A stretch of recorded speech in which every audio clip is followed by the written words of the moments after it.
अगर आप ज़िंदगी में किसी के साथ रहना चाहते हैं तो निकाह नामे पर दस्तखत करने की क्या ज़रूरत है? सिर्फ पार्टनर्स बनकर क्यों नहीं रह सकते?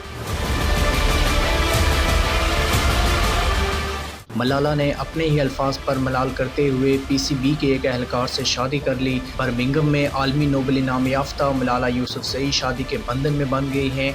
मलाला यूसुफजई ने समाजी राब्ते की वेबसाइट ट्विटर पर अपनी तकरीब निकाह की तस्वीर शेयर करते हुए लिखा कि आज मेरी ज़िंदगी का कीमती दिन है। असर और मैं निकाह के बंधन में बंध गए हैं। निकाह की सादा तकरीब बर्मिंघम में हुई। इन्होंने कहा कि हम आगे के सफ़र के लिए एक साथ चलने के लिए पुरजोश हैं।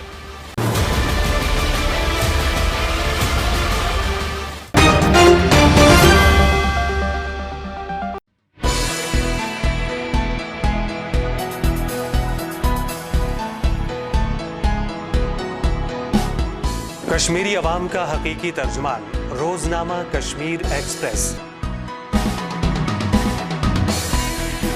रोजनामा कश्मीर एक्सप्रेस का क़ारीन और कश्मीरी तारकीन वतन से ये वादा है कि हम हमेशा हक का साथ देंगे और जो सच होगा वही शाया करेंगे। आइए रियासत के इस अखबार को कामयाब बनाने के लिए हमारा साथ दीजिए।